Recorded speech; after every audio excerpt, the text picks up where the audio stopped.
Bonjour et bienvenue à votre émission Langue fourchue. L'impôt colonial encore prélevé sous nos tropiques, et ce avec la complicité de nos digérants bien remplis et repus. On serait tenté de le penser. Des turbulences dans le ciel de Ouagadougou, il a failli y en avoir. Rassurez-vous, ce n'est pas le pic du Naouri qui tout saute et cale en plein vol.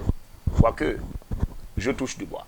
Le collectif des syndicats de l'aéronautique, voulant donner de la voix en déposant un préavis de grève pour les 11 et 12 octobre passés, a failli clouer bien d'aéronefs sur le tarmac de l'aéroport international de Ouagadougou et Bobo de Rosso et obliger ceux à destination du pays des hommes anciennement intègres à aller voir ailleurs vers les autres pays voisins.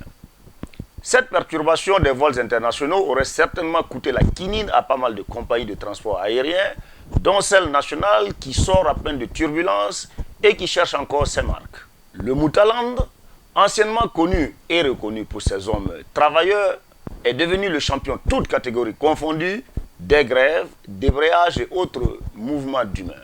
Je ne suis pas pour les grèves sauvages, encore moins pour celles de la faim, où, à la fin justement, personne ne maigrit ni ne meurt, mais il faut reconnaître que les pigeons de la tour de contrôle de l'aéroport international de Ouarda-la-Belle ont eu le bon coup d'œil en allant finir dans les termes d'un contrat mouta-mouta que nos dirigeants se seraient fait un plaisir de signer pour leur bonheur et pour celui de leur famille, mais qui condamnerait assurément une génération de Burkinabés descendants de Tenga et de Poko. En effet, il se susurrait qu'un groupe français voulait prendre notre Doncin ultra moderne en gestion pour 30 belles années avec des termes pas du tout catholiques. Aéroport de Doncin. Au moins, Bulldozeric ne viendrait pas nous dire que c'était une vision du Rocus Motus quand il était sinistre des transports du temps jadis. Si cette concession, pour ne pas dire tout court, cette cession avait été faite, je ne donnerais pas cher pour certaines carrières au Burkina quand on voit ce que d'autres contrats de cession ou de location ont coûté aux travailleurs burkinabés. Bon sang, 30 ans. C'est vrai que c'est presque la longévité d'un régime au Moutaland, mais tout de même. Rappelez-vous d'abord que vous êtes là pour 5 ans et au plus 10.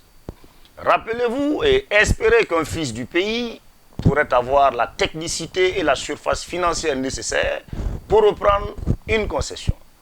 Enfin, prenez leçon du passé. Depuis la reprise du chemin de fer par le Bolloré national, le meilleur homme d'affaires africain d'origine française, la gazelle dont le Burkina était si fier a perdu de la vitesse pour finir par se confondre à une tortue.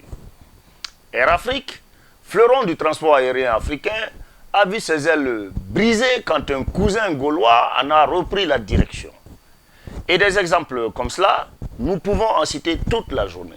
Dont un que l'ex-nouveau futur gestionnaire voulait pour lui et ses fils 30 ans durant, excluait pour l'État burkinabé la gestion de notre aéroport dans un petit rayon de 400 km, non d'un taxi-brousse. Le Burkina, c'est pas le Congo, bon sang.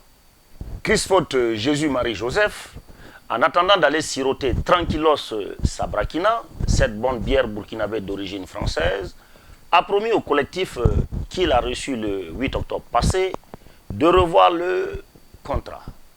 Merci Jésus de penser aux générations futures, pourvu que ça dure.